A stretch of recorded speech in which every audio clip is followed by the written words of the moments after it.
All right, welcome to this explainer. We are jumping right into a high-speed, final sprint cognitive drill focused entirely on cardiovascular next best step management. Let's get to work. Section 1. Acute coronary syndromes. Case 1, your patient has an inferior STEMI, blood pressure is 80/50, and their lungs are totally clear. What is the best next step? Intravenous normal saline.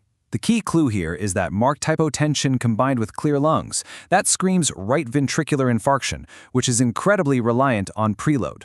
Now, you might be tempted to give nitroglycerin, but that's a dangerous trap that will drop their pressure even more. If the patient had pulmonary edema indicating left-sided failure, well then nitrates would be the correct move.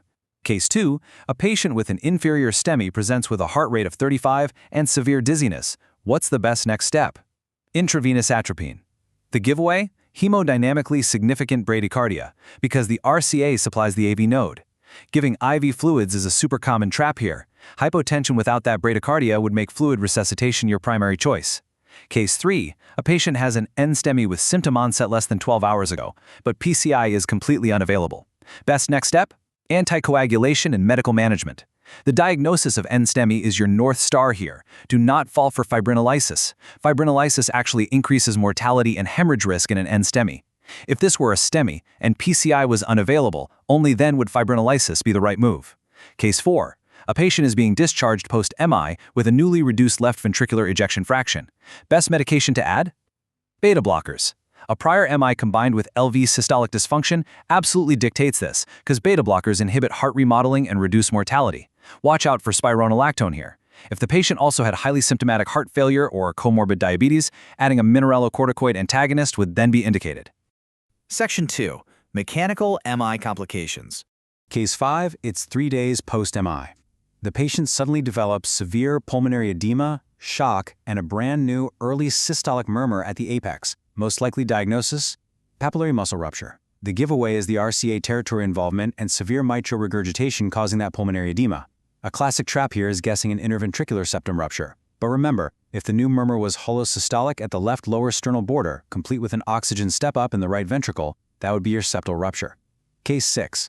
5 days post-anterior MI. The patient has sudden chest pain, distant heart sounds, and rapidly progresses to cardiac arrest. Most likely diagnosis? Free wall rupture. Those distant heart sounds signal a pericardial fusion and rapid tamponade, leading you right to this answer. Left ventricular aneurysm is a tempting incorrect choice. If it were months later with persistent ST elevations, then aneurysm would be the answer. Case 7. Several months after a transmural LAD infarction, a patient presents with heart failure. Their ECG shows persistent ST elevations and deep Q waves. Diagnosis? Left ventricular aneurysm. The timeline of several months alongside persistent ST elevations gives it away instantly. Do not fall for the trap of diagnosing an acute STEMI here. If the ST segment changes were new and dynamic alongside acute crushing chest pain, only then would we treat it as a brand new acute STEMI. Section 3. Tachyarrhythmias and arrest. Case 8. A patient presents with a heart rate of 160 and a blood pressure of 70/40. Best next step? Synchronized cardioversion. Hemodynamic instability with a rapid pulse literally demands this move. Adenosine is the wrong choice here. You need to save adenosine for a patient with perfectly stable vitals. Case 9. An adult comes in with a regular narrow QRS tachycardia at 150 beats per minute, but their blood pressure is a solid 120/80. Best step? Vagal maneuvers or adenosine. The stability of this SVT is exactly what points you there. Synchronized cardioversion would be unnecessarily aggressive. Unstable vitals would warrant the shock. Case 10. A patient with Wolff-Parkinson-White syndrome presents with pre-excited atrial fibrillation. Best step? Procainamide. AFib with aberrancy is the crucial detail here. Amiodarone or beta blockers are massive traps. They will block the AV node and push conduction down the accessory pathway, which is incredibly dangerous.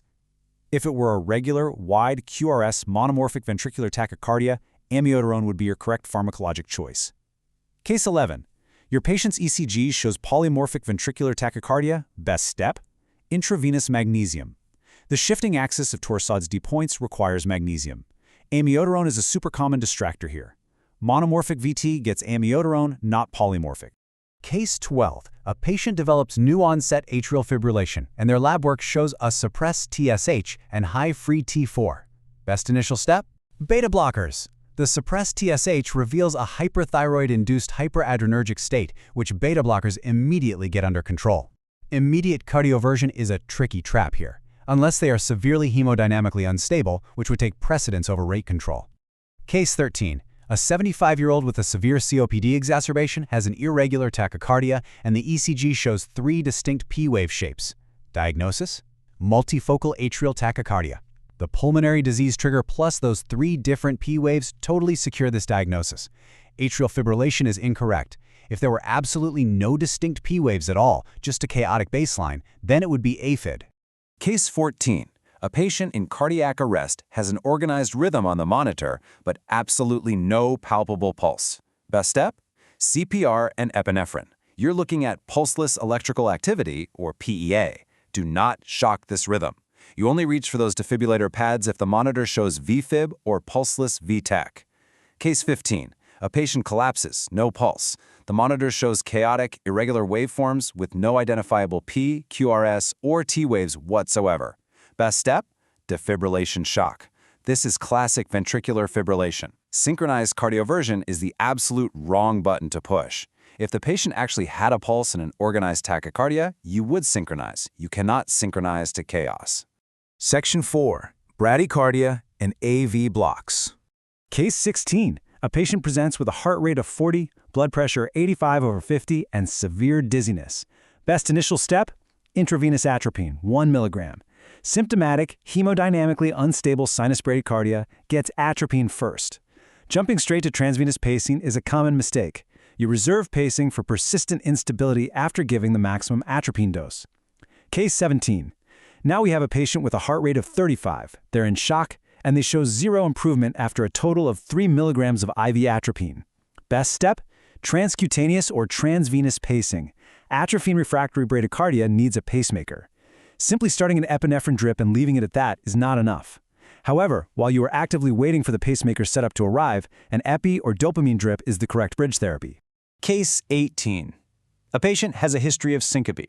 Their ECG shows P waves completely dissociated from a slow junctional escape rhythm. The patient is currently stable. Best step? Temporary pacemaker. You are looking at a complete third-degree heart block. Atropine is a huge trap here. Now, if the patient were acutely hemodynamically unstable right in front of you, atropine might be tried initially per the guidelines, but pacing remains the definitive answer. Case 19. An ECG reveals a constant PR interval with suddenly dropped QRS complexes. Diagnosis? Mobitz type 2 AV block. The constant PR interval right before the drop perfectly differentiates this. Mobitz type 1 is incorrect. Progressive PR lengthening right before the dropped beat would make it Wankin back, which is type 1. Case 20. An asymptomatic smoker presents with an irregular pulse. Their ECG shows early beats with P waves of a completely different shape from the sinus P waves. Best step? Avoid alcohol and tobacco. These are just benign, premature atrial contractions. Watch out for starting beta blockers here. If the patient were highly symptomatic from these PACs, then beta blockers might be helpful. Section 5. Acute decompensated heart failure. Case 21. A patient presents with orthopnea, crackles, and a blood pressure of 140/90. Best next step? Intravenous furosemide. This is standard acute decompensated heart failure with a stable pressure. Giving beta blockers right now is wrong. Beta blockers are for stable, long-term management, not an acute decompensation event.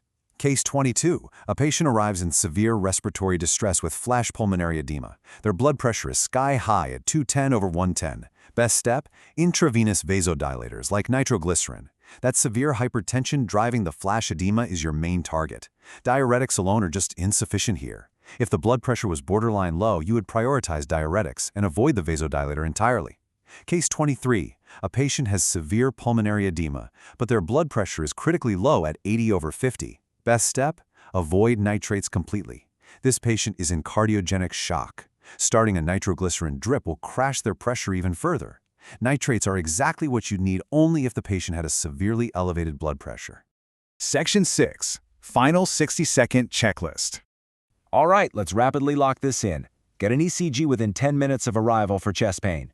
Unstable rhythm? Shock first. Avoid preload reducers in an RV infarct. Push atropine first for symptomatic bradycardia and magnesium for torsades. Never use fibrinolysis in an NSTEMI. Always oxygenate before chasing a diagnosis. And check for an oxygen step-up to confirm a VSD.